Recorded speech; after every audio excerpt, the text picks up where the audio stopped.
Well,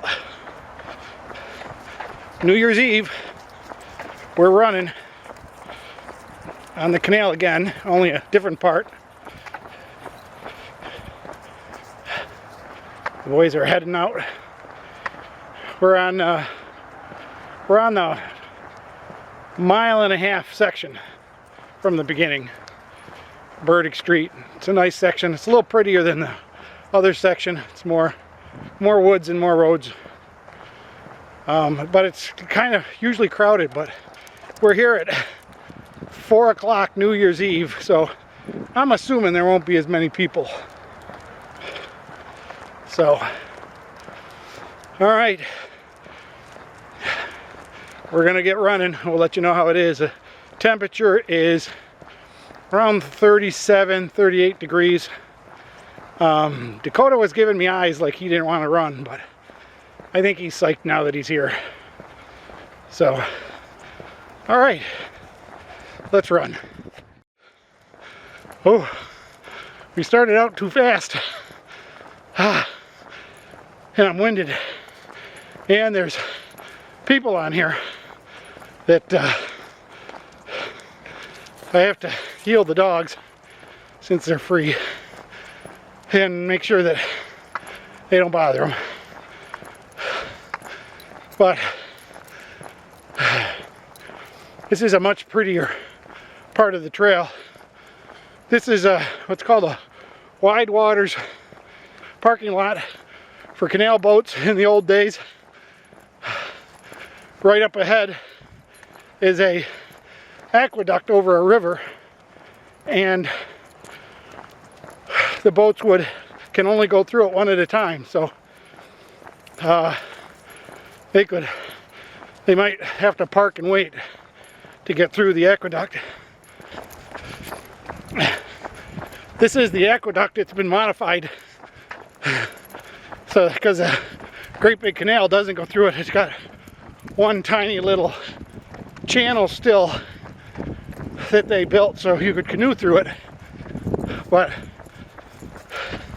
the canal would go over this river. It's pretty cool. In the days, pretty amazing what they did. So we had to stop and change batteries. There's the stream we just crossed over alongside us, and there's a golf course over there. The nice thing about this section of the trail is that you often see deer on it. We're losing light.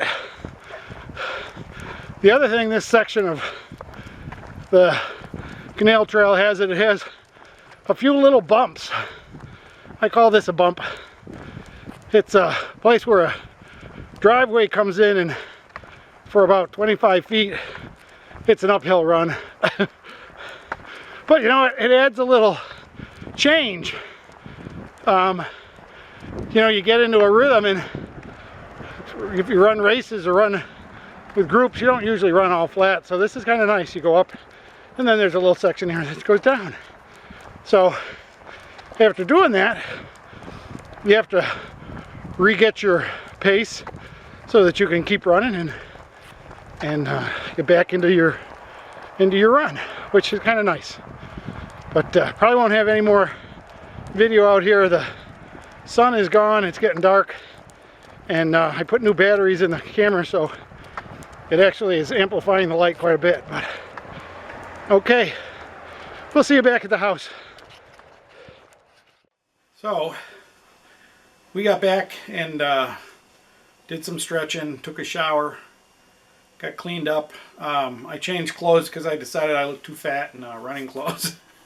The warm clothes are tight to the skin, and I just looked pretty rolly. Anyways, so we ran a new section, and we ran from where we parked to that aqueduct that where the boats go through over the stream.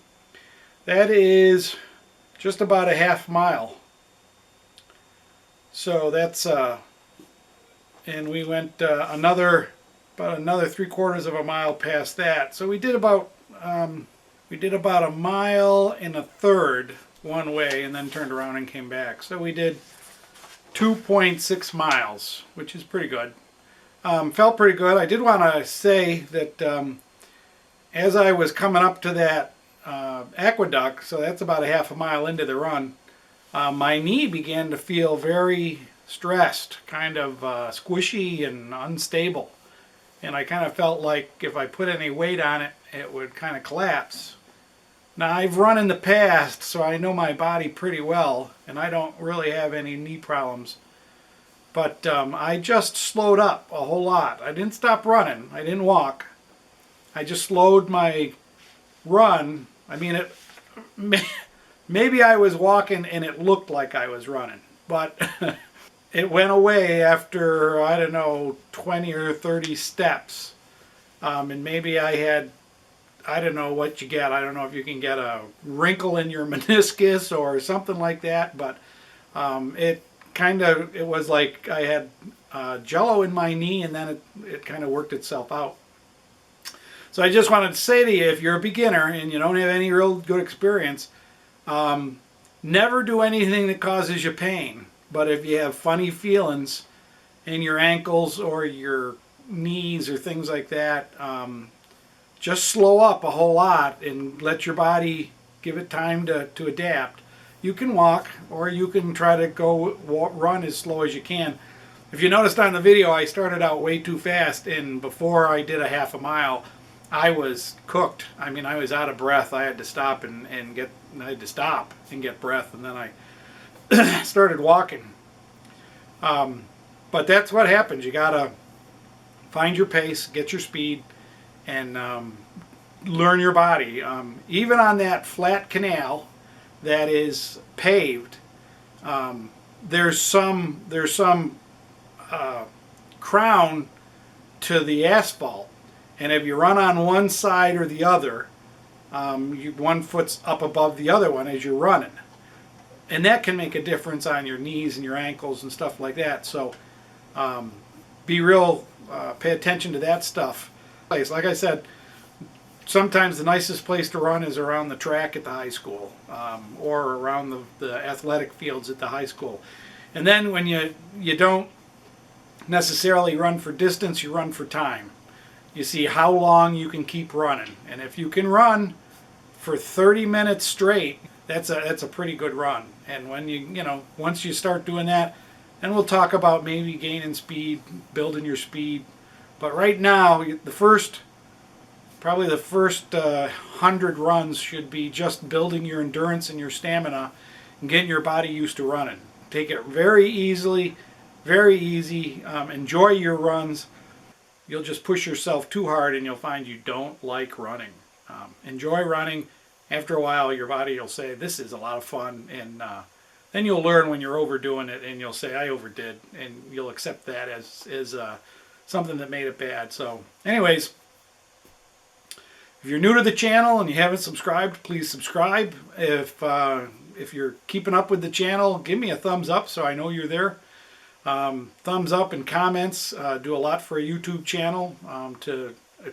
Moves it up in the rankings. So thanks for watching. I'm having a good time. I don't think I'd be running without having you people watching this video. So I'm really glad to have you here, and I hope having me here is helping you run. Get out and run and have a good time. We gotta get in shape, maybe lose some weight. The new year's here. Enjoy. All right? See you on the next run. Bye-bye.